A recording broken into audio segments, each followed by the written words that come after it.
He is an American, prepared to accept his responsibility to protect and defend his nation and those he loves.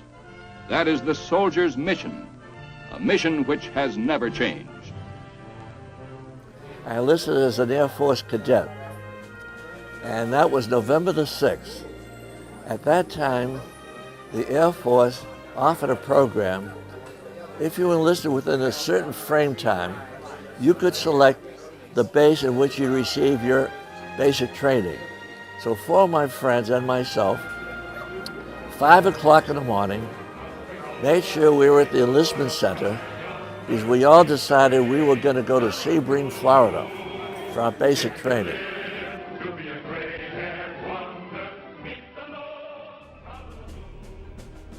I went to Camp Cross, South Carolina, Spartansburg, South Carolina, for infantry training. Anybody who came into the service at that time went to one place: infantry, infantry, or infantry. I took my boot training in Sampson, New York, and finally ended up in the South Pacific. I was a quartermaster, second class, on a landing ship medium 270, and we took part in the invasion of Okinawa. My first flight was from Calcutta to Kunming, over the Himalaya Mountains, over the hump they called it, and we were at the terminus of the Burma Road. I started in Boca Raton, Florida, where there was an Air Force base, got training there, got transferred to Chanute Field in Rantoul, Illinois, and then ended up in Texas to study the final radar. Then I was assigned to this B-29 group and ended up on the island of Guam. We had a little training in Europe, shooting down targets carried by airplanes.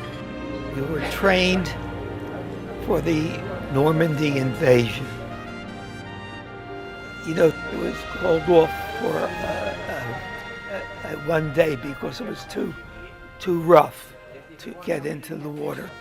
I was a waist and tail gunner on a B-17, and I did 35 missions in England over Europe. My experience during World War II was basically anti-submarine after I left the Navy Department. I made two of the most difficult voyages of the war. One to Murmansk, Russia, where 50% of our ships were sunk on the way. And coming back, I was at the beachhead on D+7. And an interesting part of our arrival is we went from Wales in the middle of the night, right off of Omaha Beach. My outfit, the entire outfit, was shipped not by boat, but by plane to Battle of the Bulge. Most of them, about 75%, never made more than 3 days. Jimmy Doolittle was our base commander. You know, he was the Shangri-La lieutenant colonel. He was the general then. He became base commander in '44. I got there in '44. I joined Patton's army, and we fought in France and Germany. And then we were stationed right outside of Dachau concentration camp. And one of my jobs was to take back German prisoners of war in the same boxcars back to France for forced labor. I was assigned to a group of B-29s as a installer of radar and maintaining the radar. Made the landing on Iwo. My company captain won the Medal of Honor on the second day on Iwo. We were pinned down pretty solidly. He crawled out pretty much right into Japanese lines to direct the artillery fire from a Navy ship. We were sent over with the minesweepers. One mine actually right beside us hit with 3 times. The mine hit 3 times in on the area, and it blew the ship apart, literally apart. And we were able to salvage some of the people, not most of them, because they blew off in the ship. I got to the Philippines 1944, about six months after the first invasion of Manila. I was transferred there from New Guinea, went to Leyte, and from there to Leyte to Manila. We'd fly to 47s and 51s. You'd spend 6-7 hours in the cockpit. 47 was very roomy. The 47 was like a tank with wings. We loved the 47 because it had the big radio engine, and you had a lot of metal in front of you to protect you. They'd knock a cylinder out, it'd still go. It was hard to ever shot that plane down unless you got the pilot or you damaged the surfaces. I was put on a troop ship called the Marine Serpent, an old World War II Liberty ship, and we went across the Pacific. And I was a dentist. They put me into the sick bay, and the first day I was there, had many patients come in. Had a great, all kinds of equipment and X-ray. And when I went to go to work, there wasn't one instrument. So the poor guys, that's the worst thing that could have happened in the service.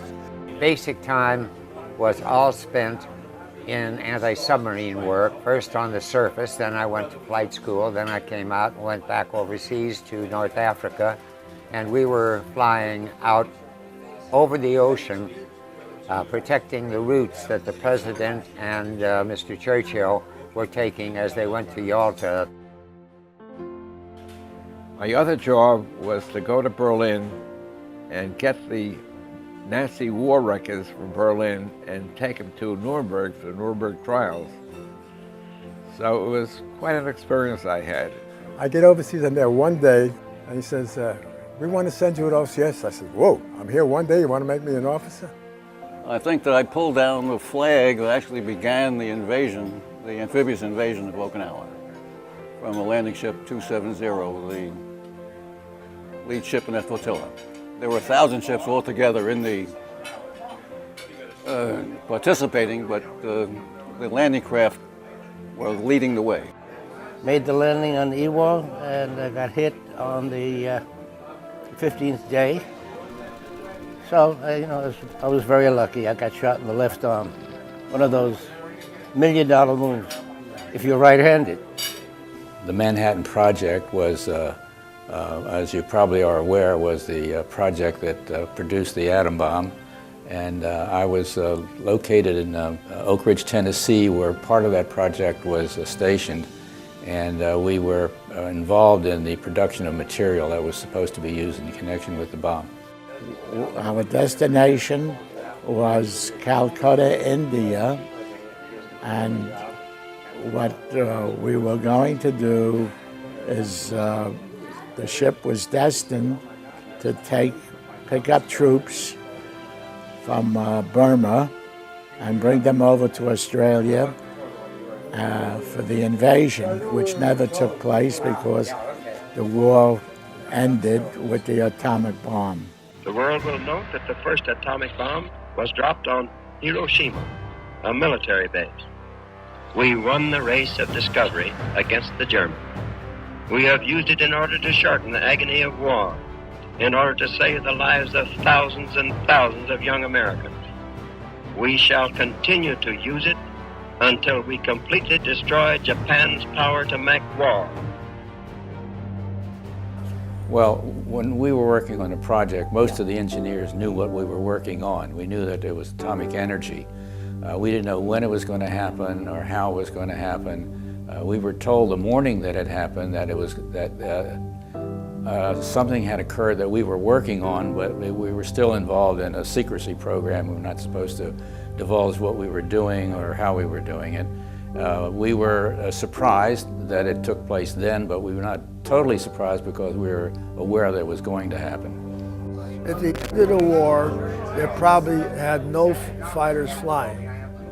What Doolittle told us, originally you flew bomber escort.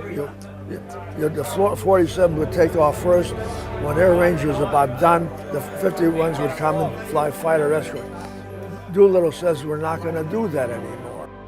He says we're the fighters are going to go first and engage them before they hit the bombers. That's what we did. He changed the whole atmosphere of fighter. And we did 3 or 4 missions a month. They were extended, usually 9 hours apiece, and out over the water with no navigational aids whatsoever except what we called Seaman's Eye. Every time you did 5 missions, you would get the air medal. And I got the air medal, I did 15, and I had all clusters each time, every 5. And my 20th, when I did my 20th mission, they gave me the Distinguished Flying Cross. It's the highest award in the Air Force. I was surrounded by an incredible bunch of guys. For the 87 missions, we went back to the Philippines and they sent another pilot up. And then they said it was 100 mission was a tour, so I had to stay in the Philippines for another 6 or 8 months because I hadn't flown 100 missions. And finally they said anybody with over 85 can go home, and so I came home.